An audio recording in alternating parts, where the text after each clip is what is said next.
নমস্কার বন্ধুরা, আমি সায়ন ফটোগ্রাফি। আজ আমার প্রথম সাবজেক্ট যেটা হচ্ছে ট্যালি ERP9 কিভাবে ইনস্টল করতে হয়।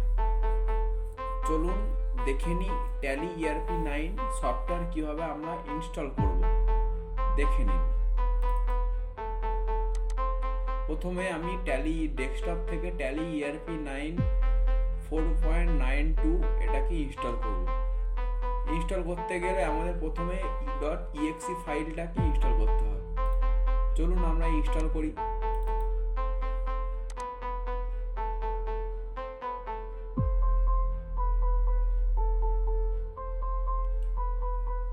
ইউজার অ্যাকাউন্ট কন্ট্রোলটাকে ইয়েস করব।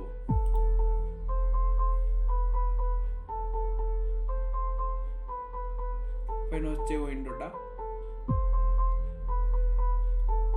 ইনস্টল হচ্ছে ট্যালি ERP9। ট্যালি ERP9টাকে আমরা নেক্সট করব। সিঙ্গেল ইউজার না মাল্টিপল ইউজার, এখানে একটা কথাই সবাইকে বলতে চাই, যেটা হচ্ছে সিঙ্গেল ইউজার আর মাল্টিপল ইউজার দুরকমভাবে করা যায়। সিঙ্গেল ইউজারে আমরা নিজেরা কাজ করতে পারবো, মাল্টিপল ইউজারে আমরা বিভিন্ন মেশিনে বসে কাজ করতে পারবো ইন্টারনেট মাধ্যম দিয়ে। সুতরাং আমরা শিখতে গেলে আমরা সিঙ্গেল ইউজারই প্রথমে শিখবো, যেটা তারপরে আমরা নেক্সট করব। এবার এখানে ইনস্টলেশন প্রোগ্রামটাকে আমরা দেখিয়ে দিচ্ছি, যে data directory, configuration directory, language directory, licence directory, এটাকে আমরা নেক্সট করব। নেক্সট করার পরে তারপরে ট্যালি ERP9 একটা লাইসেন্স আসবে, সেই লাইসেন্সটাকে ইয়েস করে দেবো। দিয়ে আমরা কান্ট্রি সিলেক্ট করে ল্যাঙ্গুয়েজ সিলেক্ট করে ইনস্টল করব। ট্যালি ERP9 সফটওয়্যারটা ইনস্টল হচ্ছে।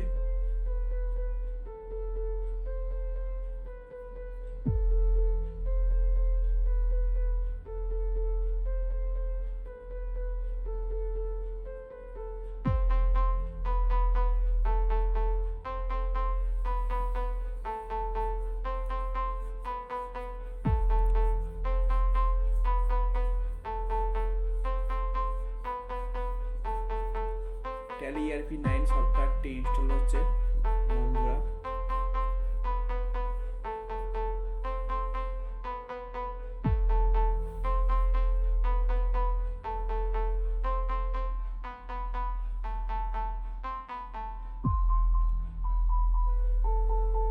ইনস্টল হয়ে গেছে। এবার আমরা জিনিসটাকে লঞ্চ করব ট্যালি ERP9 সফটওয়্যারটিকে। চলুন আমরা এটাকে ফিনিশ করে ডাইরেক্টলি অ্যাপে ঢুকে যাই।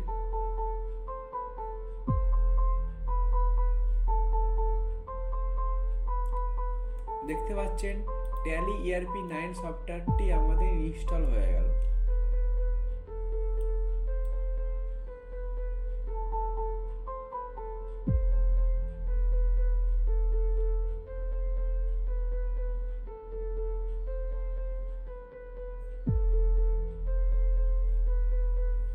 এবার হচ্ছে আমরা শিখবো, আমাদের এটা লাইসেন্স সফটওয়্যার নয়, সেই সফটওয়্যারটি আমরা এখানে ডাইরেক্টলি শিখছি। যেটা হচ্ছে যে এখানে অ্যাক্টিভ লাইসেন্স করা যায়, রিঅ্যাক্টিভ করা যায়, কনফিগারেশন করা যায়, লগ ইন রিমোট ট্যালি.নেট ইউজার দিয়ে, এটা হচ্ছে মাল্টিপল ইউজারও করা যায়। ওয়ার্ক ইন এডুকেশনাল মোড, যেহেতু আমরা প্র্যাকটিস করব, সুতরাং আমাদেরকে ওয়ার্ক ইন এডুকেশনাল মোডে ক্লিক করতে হবে। এবার হচ্ছে single user and unlimited multiple user. Single user আমরা করতে পারবো, মাল্টিপল ইউজারে আমরা কাজ করতে পারবো। সুতরাং আমরা সিঙ্গেল ইউজারই কাজ করব। চলুন আমরা সিঙ্গেল ইউজার দিয়ে আমরা কাজ করার শিখি। হলো, এইবার আমাদেরকে কোম্পানি ক্রিয়েট করতে হবে। এখানে অনেক অপশন আছে। সিলেক্ট কোম্পানি কাজ হচ্ছে সিলেক্ট কোম্পানি থেকে এখানে আমরা যে কোনো যদি আগে থাকতে যদি কোনো কোম্পানি সিলেক্ট করা থাকে, সেই কোম্পানি দিয়ে আমরা মোটামুটি ঠিক করতে পারবো। Log in is remote user, আমরা নেট থাকলে আমরা রিমোট ইউজার দিয়ে কোনো কোম্পানির কাজ করতে পারবো।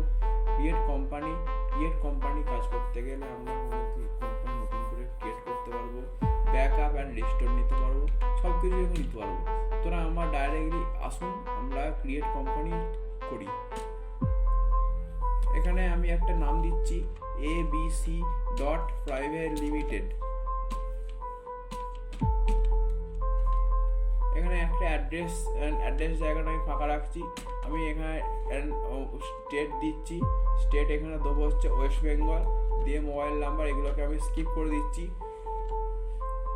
এখানে এনাবেল অটো ব্যাকআপ মানে হচ্ছে ইএস, যদি ইএস করে রাখি, ইএস করলে অন্য অপশন আসবে, ইএস করলে একটা কি আসবে, যেটা হচ্ছে যে ইএস করলে ব্যাকআপ থাকবে, কিন্তু নো থাকলে কোনো ব্যাকআপ থাকবে না। চলুন আমরা এটাকে পরবর্তী ধাপে এগিয়ে নিয়ে। কারেন্সি সিম্বল, আমাদের ইন্ডিয়ার কারেন্ট সিম্বল অন্য, বিভিন্ন দেশে বিভিন্ন রকম কারেন্ট সিম্বল, সেই অনুযায়ী সিম্বলটা থাকবে। এবার হচ্ছে যে accounts only and accounts with inventory, না শুধু অ্যাকাউন্ট, ইনভেন্টরির সাথে অ্যাকাউন্টটা ক্লিক করবো না অ্যাকাউন্টস অনলি ক্লিক করবো। সুতরাং আমরা এখানে অ্যাকাউন্টস উইথ ইনভেন্টরির সঙ্গে ক্লিক করছি। এইবার এখানে security control, tally fault password অনুযায়ী সিকিউরিটি কন্ট্রোল আমাদের চাই। ট্যালি ফল্টের সঙ্গে যদি কোনো কিছু সফটওয়্যার আমরা পাসওয়ার্ড দিয়ে রাখতে চাই এই ট্যালি সফটওয়্যারটি ক্রিয়েট কোম্পানিটাকে, সুতরাং আমরা পাসওয়ার্ড এখানে আমরা দেব না, দিয়ে আমাদের সবকটা সিম্বল আমাদের এখানে ক্লিক করতে হবে। Paise symbol for decimal partition, decimal portion, সেখানে পয়সা মানে হচ্ছে পয়সা, সেখানে আমরা পয়সাটাকে কাউন্ট করতে গেলে পয়সাটাকে কাউন্ট করতে পারি। হলো, এবার আমরা জিনিসটাকে অ্যাকসেপ্ট করলে তাহলে কি আমাদের কোম্পানি ক্রিয়েট হয়ে গেল। ওকে, ধন্যবাদ। আমার এই ফটোগ্রাফি চ্যানেলটি কেমন লাগলো, আজকে সাবজেক্টটি কেমন লাগলো, নিচে কমেন্ট বক্সে অবশ্যই লিখে জানান।